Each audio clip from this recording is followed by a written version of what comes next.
Il était une fois, dans une forêt, un frère et une sœur qui s'appelaient Gertrude et Philibert. Ils vivaient dans cette forêt sombre car ils devaient se cacher. Mais se cacher de qui, de quoi? L'histoire va le dire. Ils devaient se cacher d'un horrible dragon. Un dragon qui crachait du feu et qui était avide de trésors. Ce dragon recherchait le frère et la sœur, car il savait qu'un tatouage d'un formidable trésor était accessible grâce, tenez-vous bien, grâce à une carte tatouée sur la fesse gauche de chacun des deux. Ouais Thomas, c'est n'importe quoi ton histoire. C'est pas grave, je recommence. Salut les ludicos. Eh bien, je suis toujours enfermé dans ma cave. D'ailleurs, vous pouvez vous demander si je ne m'enferme pas moi-même dans cette cave.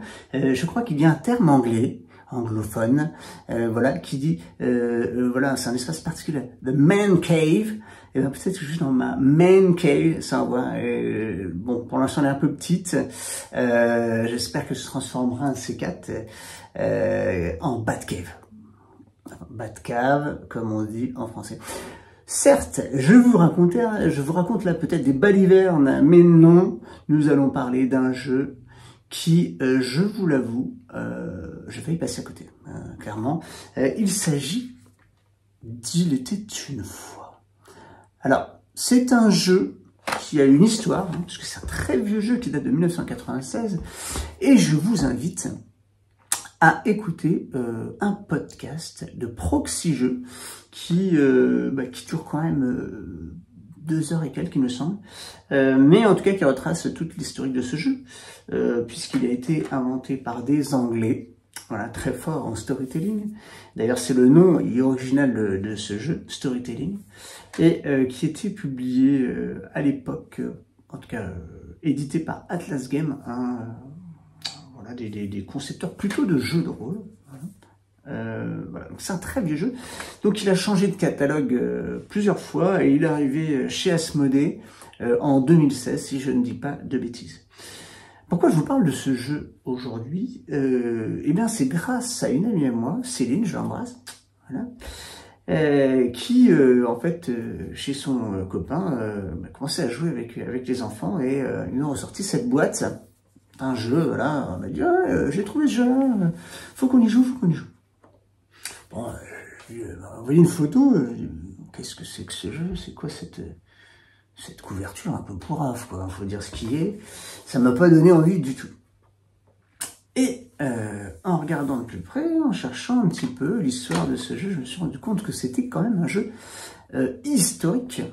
Voilà, parce que il y a peu de jeux, comme me dirait Proxy, j'invente peu de jeux ascendants, et il y a beaucoup de jeux descendants de ce Il était une fois. Alors, sous ces aspects un peu moches, verts, il se cache un excellent jeu, en fait, un excellent jeu de storytelling, hein, pour les gens qui aiment ce type de jeu, bien sûr. Je vais vous expliquer comment on y joue, c'est très simple, parce que ça fait surtout appel à l'imagination. Voilà, en tout cas, sachez que vous pouvez trouver ce jeu dans le commerce, hein, il vaut en général 22,90 € pour être précis. Vous pouvez le trouver moins cher, à mon avis, aussi sur des sites comme Ocaseo ou peut-être même Vinted. Voilà, des gens qui ne savent pas qu'ils ont une petite pépite chez eux. Voilà, parce que quand on peut se passer complètement à l'aperçu, on se dit, oh, c'est un pauvre jeu qui a 20 ans, 30 ans, pourrave, qui n'a jamais marché. Eh bien, détrompez-vous. On regarde ça tout de suite. Qu'est-ce qu'on a dans cette merveilleuse boîte d'Il était une fois? Vous voyez, ça s'ouvre, là c'est un peu aimanté. Comme ça, tout simplement. Alors vous voyez que c'est pour 10 ans ou plus. 3-5 joueurs et des parties de 45 minutes. Vous ouvrez, voilà, vous voyez, merveilleux aussi.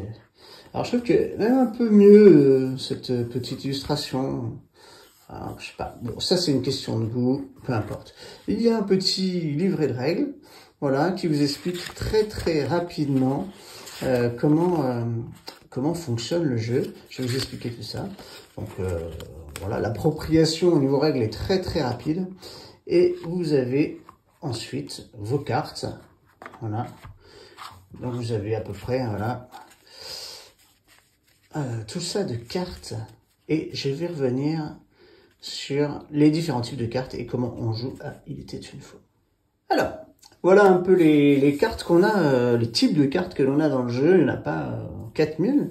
Vous avez tout d'abord en fait des cartes dites histoire, donc avec différentes catégories. Par exemple, vous avez les lieux, vous avez les personnages, vous avez les objets, vous avez les aspects et vous avez des événements. Voilà. Donc là, par exemple, en lieu, on a une route, un roi, un anneau pour l'objet, un aspect déguisé et puis un événement donc qui sème la dynamique. Donc ça, c'est ce qu'on appelle les cartes histoire classiques. Hein. Et vous avez aussi les cartes histoire avec une interruption. D'accord? Donc c'est toujours une carte lieu, mais voilà. Elle peut servir à interrompre le compteur. D'accord? Donc vous pouvez l'utiliser soit comme une simple glisse en carte histoire, soit une carte qui va servir à interrompre le compteur pour que vous puissiez récupérer la main sur l'histoire qui est en train d'être racontée. D'accord? Et vous avez ça voilà, pour l'ensemble des choses. Alors, pour interrompre, il faut interrompre une fois, on peut l'interrompre une fois qu'on a posé une carte personnage, que le compteur, voilà, qui est en train de compter l'histoire. Alors, moi, je suis en train de compter l'histoire, je dis, voilà, dans mon histoire, dans un palais très drôle, il y a un roi. Et à ce moment-là, si une autre personne a une carte avec ce type d'interruption, une carte personnage, elle va dire, top, j'interromps l'histoire, et avec cette fonction-là, et pas avec le côté ennemi, et je reprends la main sur le compte. D'accord? Je vais vous expliquer après comment marche les choses. Alors, vous avez pareil, vous avez la même chose pour les 5 catégories. Voilà, vous avez ces cartes histoire simple et histoire avec une interruption. Donc cette carte, en fait, elle peut être utilisée comme une simple carte histoire ou en interruption. Et puis vous avez la carte de fin. Voilà, ce sont les cartes où il est écrit une fin. Par exemple, ils échappèrent à leur ravisseur et revinrent chez eux. Voilà, le prince fut guéri de sa folie. Ils rendirent le bien volé à son propriétaire. Voilà, vous avez des cartes comme ça. Il y en a beaucoup, hein, des cartes dans le jeu. Et je vais vous expliquer comment vous servir de ces cartes pour jouer. Alors, comment on joue à Il était une fois? Eh bien, déjà, il va falloir définir qui va être le ou la première conteuse. Donc pour ça, c'est très simple. Chacun va prendre voilà, une carte et on va regarder le mot, voilà, donc et la carte dont le mot, donc la première lettre du mot commence par une lettre la plus proche du début de l'alphabet commence. S'il y a des égalités, on prend la deuxième lettre et ainsi de suite. Voilà. On distribue 11 cartes moins une par joueur présent autour de la table. Par exemple, si on est 3 autour de la table, ça sera 11 moins 3 cartes. Voilà. Et chaque joueur et joueuse aura une seule, je dis bien une seule carte de fin. D'accord? Donc les personnes vont avoir voilà, dans leurs mains plusieurs cartes comme ça, avec les différents typologies, que ce soit les lieux, les personnages, les événements, les aspects ou les objets, et puis une carte de fin. L'objectif du jeu est de raconter une histoire, de conter une histoire, et à chaque fois qu'on a un élément de notre histoire qui est représenté par une des cartes, on va la mettre, voilà. Et l'objectif, c'est de se débarrasser de toutes ces cartes et de proposer une fin qui soit bien sûr cohérente avec l'histoire qu'il va raconter. D'accord? Donc, le premier conteur va commencer à raconter. Alors, vous n'êtes pas obligé de, pour chaque mot, mettre une histoire, hein, mettre une carte, pardon. Mais ça va être important d'essayer de s'en débarrasser. Donc, faut pas faire des histoires tarabiscotées aussi. L'objectif pour vous, c'est de finir. C'est possible, mais très rare de finir dès le début sans qu'on puisse s'interrompre. Les autres joueurs, leur objectif va être, bien sûr, soit ils ont la carte, par exemple, je prends une carte chez mon adversaire, il a la carte, voilà, très bien, qui se sépare, et en plus c'est une carte interruption, donc un événement. Si par exemple dans l'histoire que je suis en train de compter, je suis le conteur, je parle d'un prince et d'une princesse qui se séparent, mais je n'ai pas la carte, hein, à ce moment-là, l'autre joueur va dire, hop, je reprends la suite, parce que j'ai la carte, une carte qui est un élément de ton histoire. D'accord? Comment ça se passe quand on raconte l'histoire? C'est que on va mettre les choses dans l'ordre. Par exemple, voilà, il était une fois dans une tour grande et mystérieuse un vieux sage qui se grattait souvent la tête.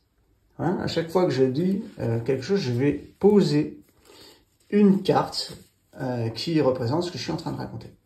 Tant que je n'ai pas posé de carte, par exemple, sage, l'adversaire ne pourra pas m'interrompre avec une carte d'interruption bleue, comme on l'a vu tout à l'heure. D'accord? On doit laisser les gens poser leur carte.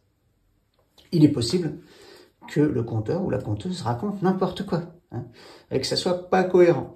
Donc ça sera à vous de voir avec l'ensemble du groupe pour dire stop, là c'est pas cohérent, tu reprends ta carte, et à ce moment-là, t'en pioches une autre, et puis tu passes ton tour. D'accord? Donc, à ce moment-là, c'est la personne à gauche du conteur ou de la conteuse qui prend la suite. D'accord? Donc, l'objectif, ça va être vraiment de vous débarrasser de vos cartes, mais il ne faut pas que ça soit une sorte de jeu de gestion de main, hein, d'accord? Parce que sinon, ça va vite être très très chiant. L'objectif, c'est vraiment de s'amuser et de raconter des histoires. C'est surtout ça, hein, le cœur du jeu, c'est de raconter des histoires, hein. Et si vous avez des joueurs hyper compétitifs pour ce type de jeu, ça va vite être relou. Donc, prévenez-les. Ouais, attention, là, on joue à un jeu, on raconte des histoires. Là, le jeu, là, si tu gagnes, ok, c'est sympa, mais l'objectif, c'est vraiment de se faire plaisir sur les histoires qu'on raconte. D'accord? Et voilà, le jeu est voilà, j'ai expliqué dans les grandes règles comment se passe Il était une fois. Vous avez une dernière notion qui est un petit peu expliquée dans le livret, c'est comment défier le compteur en fait. Hein. Voilà, donc on défie le compteur quand par exemple il est en panne d'inspiration. S'il attend 10 secondes, on sent que ça vient pas, hop, on dit stop, passe ton tour. S'il y a des contradictions dans le récit, si il stagne, il fait pas avancer l'histoire, voilà, donc ça peut être une façon de dire stop, passe ton tour. S'il dit des absurdités, s'il récite des éléments, voilà, en fait, il récite pour placer ses cartes. Donc ça, c'est pas le but du jeu, il faut vraiment raconter une histoire. Voilà. Donc, quand le compteur perd son tour, ben, il va piocher une carte, hein, et puis c'est le joueur à sa gauche qui va continuer le récit. Quand c'est une interruption de récit, par exemple, je dis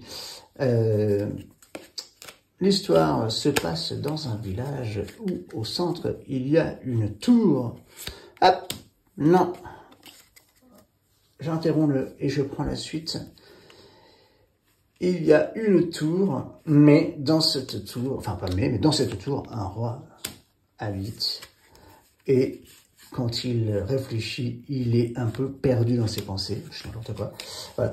Vous voyez que, en fait, l'idée c'est de faire suivre les cartes comme ça déjà en termes de présentation pour que se rappelle un peu de l'histoire. Et puis, donc c'est ancré un peu comme ça. Et surtout, la personne qui interrompt va pas créer sa propre histoire. Elle doit poursuivre l'histoire qui a été débutée par le premier conteur. Donc ça, c'est une chose aussi vraiment essentielle dans le jeu. Voilà, je vous ai dit l'essentiel de ce jeu. Je vais vous donner mon avis tout simplement, si ça vous intéresse bien entendu. À tout de suite. Alors voilà. Alors pourquoi Il était une fois est un jeu intéressant, bien sûr, ça je vous le présenterai pas, mais surtout peut-être emblématique, hein, je pèse mes mots sur le storytelling, hein, déjà, outre que le fait qu'il date de 96 hein, dans sa conception. Alors déjà, vous allez pouvoir y jouer avec des 10 ans ou plus, hein, mais même ça peut vraiment travailler l'imaginaire des enfants. Voilà, donc vous pouvez jouer vraiment avec eux et en rigolant, et en étant bien sûr moins carré peut-être avec des adultes par rapport à la cohérence, par rapport à voilà. Donc vous pouvez vraiment travailler l'imagination. C'est très intéressant. Alors là, je vous parle des aspects ludiques. Donc je pense qu'avec les histoires, on peut franchement se marrer. Donc il y a des trucs tarabiscotés jusqu'où on laisse le conteur ou la conteuse aller. Donc ça peut donner lieu à des parties très... Alors on est bien sûr sur une thématique de conte de fées, hein, toutes les cartes sont axées là-dessus. D'ailleurs, ça serait intéressant d'avoir d'autres thématiques, je ne sais pas si ça existe, je ne crois pas. Et voilà. Vous n'êtes pas sans savoir que je suis en train d'écrire avec deux autres comparses, Étienne Galmiche et Claire Soligny, un livre, voilà. Parce que là, je vous prends des jeux de manière ludique, mais l'objectif, c'est aussi de savoir comment on détourne ces jeux dans un cadre professionnel, notamment dans un cadre de formation ou dans certains projets, par exemple.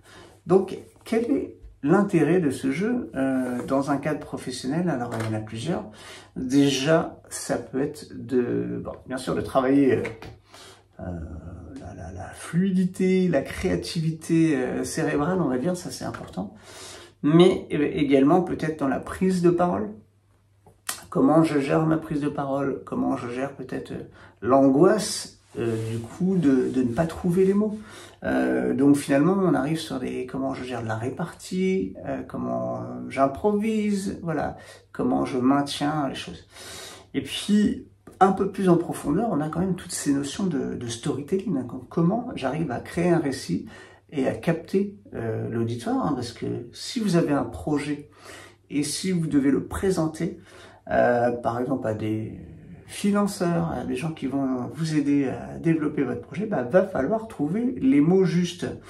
Et voilà, et ça peut vraiment aider, avec d'autres méthodes, hein, mais à parfaire votre storytelling donc, et à mettre en récit. Voilà. Autre chose, alors, bien sûr, tout ce qui est cohésion, temps important, voilà. Ça va être intéressant aussi de détourner les cartes elles-mêmes, peut-être pour créer le récit de votre équipe, projet, de votre entourage, professionnel, j'entends. Voilà. Donc il y a vraiment quelque chose qui est particulier dans ce jeu, en termes de mise en récit. Voilà, donc ce qui est intéressant aussi, c'est qu'on peut détourner les règles. Par exemple, on peut venir mettre des interruptions sur le compteur, hein, autres que celles qui sont prévues dans le jeu, pour voir comment réagit la personne face à des situations qu'elle n'a pas prévues. Donc ça, c'est aussi des pistes intéressantes par rapport à ce jeu, au détournement de ce jeu dans un cadre professionnel. Si vous avez d'autres idées, n'hésitez pas à le mettre dans les commentaires de la vidéo. Ou à me contacter si vous avez aussi des envies de tester ce jeu dans un cadre professionnel. Vous avez toutes les coordonnées qui sont en dessous. N'hésitez pas à me contacter puisque chaque mail coûte 110 €. Non, je plaisante bien sûr. Je serai ravi d'échanger avec vous pour que vous puissiez monter vos projets, vos formations à l'aide de jeux et notamment celui-ci. Voilà, salut Ludicos, salut les moins Ludicos peut-être, je ne sais pas. En tout cas, j'espère que ce jeu vous aura plu et j'espère que vous y jouerez rapidement. Ciao, ciao!